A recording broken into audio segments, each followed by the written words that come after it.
Hello everyone, আজ আমি বানাচ্ছি চিড়ের পোলাও। এই চিড়ের পোলাওটা বানানোর জন্য আমি 1 কাপ মোটা চিড়ে নিয়ে নিচ্ছি।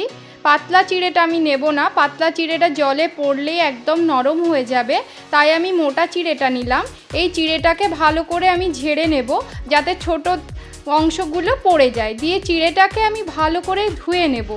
ধুয়ে নিয়ে চিড়েটাকে আমি জল ঝরাতে রেখে দেব কিছুক্ষণের জন্য, যাতে চিড়ের গায়ে লেগে থাকা এক্সট্রা জলগুলো চিড়ে অ্যাবজর্ব করে নেয়। তারপর একটা প্যানে আমি সাদা তেল গরম করতে দেব।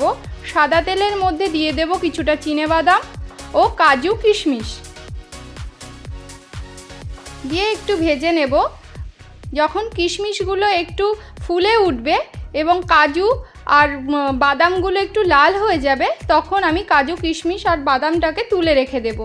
দিয়ে সেই তেলের মধ্যেই আমি একে একে দিয়ে দেব ফোড়নে তেজপাতা ও গোটা গরম মশলা আর একটু সামান্য জিরে।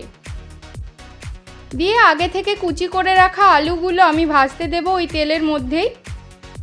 দিয়ে দেব একটু বিনস কুচি ও একটু গাজর।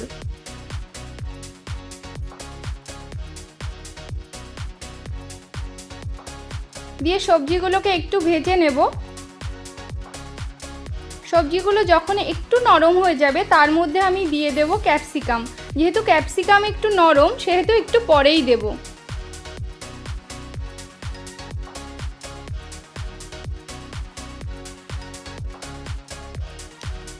তারপর আমি সবজির মধ্যে স্বাদ অনুসারে লবণ মেশাবো ও দিয়ে দেব একটু হলুদ।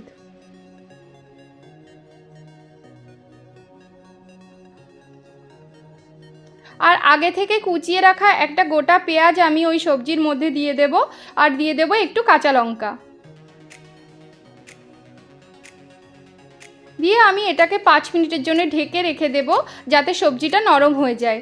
দিয়ে আগে থেকে জল ঝরানো চিড়েটা আমি ওর মধ্যে দিয়ে দেব।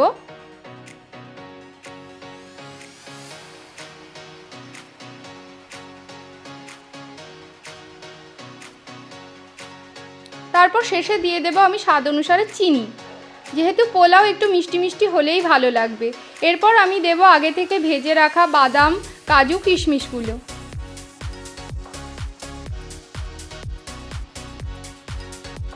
দিয়ে আমি সবশেষে দিয়ে দেব একটু ঘি ও গরম মশলা গুঁড়ো।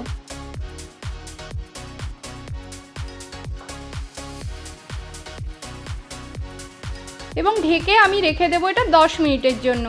রেডি হয়ে যাবে আমাদের এই ঝরঝরে চিড়ের পোলাও। আশা করছি রেসিপিটি আপনাদের ভালো লাগবে। ভালো লাগলে আমার এই চ্যানেলটিকে সাবস্ক্রাইব করে দেবেন।